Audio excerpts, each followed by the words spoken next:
আজকে ছোট ছোট ছেলে মেয়েরা রাস্তায় তারা ট্রাফিকের দায়িত্ব পালন করছে। তাইলে তারা যদি এই ট্রাফিকের দায়িত্ব পালন করতে পারে, তা আমি কুলাঙ্গার সন্তানেরা যে মায়ের জন্ম দিয়েছে, সেই সন্তানরা কেন যায় মানুষের বাড়িতে ডাকাতি করতে?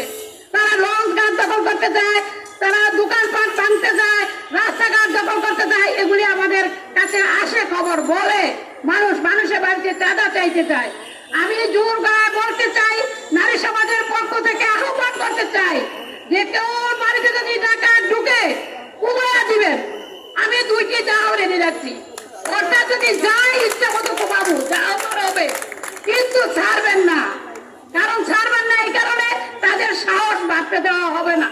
তারা আগে পর্বে অনেক কুকীর্তি করছে, অনেক কিছু করছে, কিন্তু এখন যে ক্ষমতায় আসুক, আমরা চাই যে এই অন্তর্বর্তী সরকার তার যে নিয়ম কানুন মানে সে দেশকে রক্ষা করবে, এই আশা আমাদের আছে।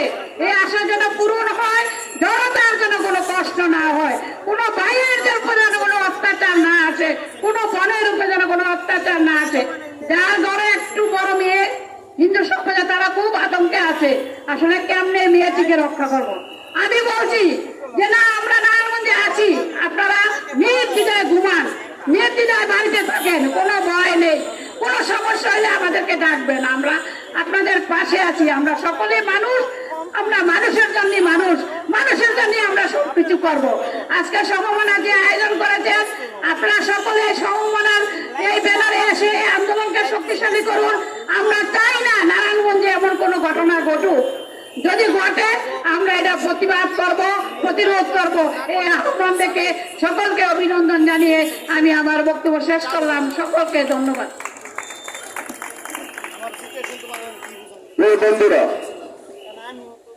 রাজপথে যে আন্দোলন হয়েছে, সেই আন্দোলনের একজন সৈনিক বাংলাদেশ প্রগতি লেখক সংঘ নারায়ণগঞ্জ যুগ সভাপতি জাকির হোসেন এখন আপনাদের মাঝে সংক্ষেপে বক্তব্য রাখবেন।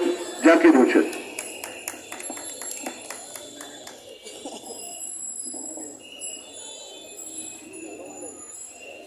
এই মানববন্ধনের সংগ্রামী সভাপতি এবং সংগ্রামী ভাই বোনেরা, প্রথমেই বলে দেওয়া আছে সংক্ষেপে বলতে হবে, তো আমি সংক্ষেপেই কয়েকটা কথা বলবো।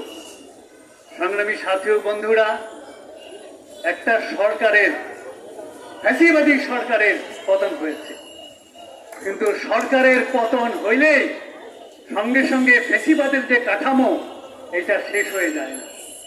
ফ্যাসিবাদী কাঠামো, ফ্যাসিবাদী রাজনীতি, ফ্যাসিবাদী অর্থনীতি, ফ্যাসিবাদী সংস্কৃতি, ফ্যাসিবাদী সমাজ মানসিকতা, এইগুলি কিন্তু এখনো রয়ে গেছে। এগুলি তাড়াতাড়ি চলে যাবে না, কালকেই ফ্যাসিবাদ ধ্বংস হয়ে যাবে না। কারণ ফ্যাসিবাদ আপনারা উপরে দেখেছি কিরকম অর্থনৈতিক লুটপাট হয়েছে, কিরকম দুর্নীতি হয়েছে, কিরকম নিপীড়ন হয়েছে, কিরকম আয়নাগর হয়েছে, উপরের লেভেলে দেখেছি। এবং নিচের লেভেলের কথা, ফ্যাসিবাদ যে অর্থনৈতিক প্রকাশ, এটা অনেকে বলেছেন। এই যে চাঁদাবাজি, যারা রাস্তায় বসে হকার, যারা অটো চালায়, যারা নৌকা চালায়, তাদের কাছ থেকে কি পরিমাণ চাঁদাবাজি প্রতিদিন হয়েছে, এইগুলি আপনারা দেখেছেন। এইগুলি ফ্যাসিবাদী অর্থনৈতিক প্রকাশ, এইগুলি শেষ হয়ে যায় নাই। ফ্যাসিবাদ সাম্প্রদায়িকতা তৈরি করে, ফ্যাসিবাদ কর্তৃত্ববাদ তৈরি করে, কর্তৃত্ব। ফ্যাসিবাদ আমাদের কথা বলতে দেয় না, মুখ বন্ধ করার আগে। ফ্যাসিবাদ আইন করে, ডিজিটাল আইন করে, শ্রমিকদের আইন করে, ধর্মঘট বন্ধ করে দিতে চায়। এগুলি ফ্যাসিবাদী কার্যকলাপ, আমরা দেখেছি এইগুলি। ফ্যাসিবাদী যেমন ধরেন এই মন্দির ভাঙা, এই ভাস্কর্য ভাঙা, এইগুলি ফ্যাসিবাদ করে। কারণ অন্যের মতকে, অন্যের ধর্মকে সে সহ্য করতে চায় না, অন্যের মতামতকে সে গ্রহণ করতে চায় না। এইগুলি কিন্তু সমাজে রয়ে গেছে, শেষ হয়ে যায় নাই। এবং ফ্যাসিবাদ আবার ঘুরে আসতে পারে, কারণ যতদিন পর্যন্ত এই লুটেরা অর্থনীতি থাকবে, লুটেরা পুঁজিবাদ থাকবে, ফ্যাসিবাদের সম্ভাবনা থাকবে। এর বিরুদ্ধে এখন যে সরকার তৈরি হয়েছে, আমি প্রত্যাশা করব তারা একটা গণতান্ত্রিক পরিবেশ তৈরি করবেন, মানুষের জন্য কথা বলতে পারি আমরা, সেরকম একটা পরিবেশ তৈরি করবেন। আমরা একটা নির্বাচনী পরিবেশ তৈরি করবেন, মানুষ যেন নির্বিঘ্নে ভোট দিতে পারে।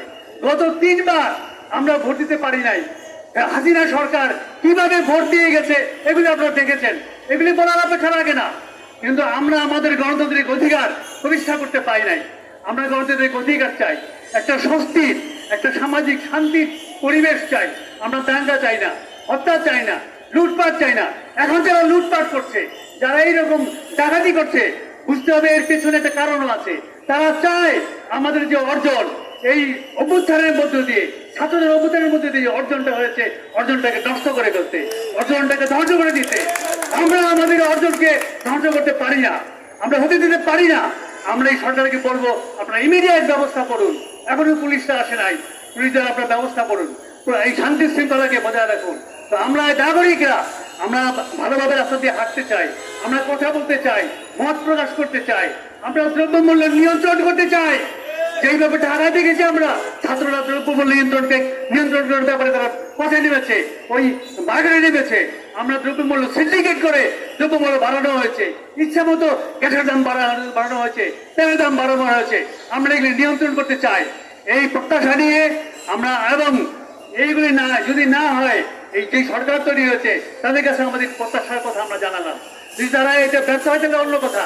তাহলে আমরা আমাদের, আবারও বলি, আমরা আমাদের চিন্তা, আমাদের সচেতনতা দেয়া, আমরা আমাদের সংগ্রাম শেষ হয় নাই।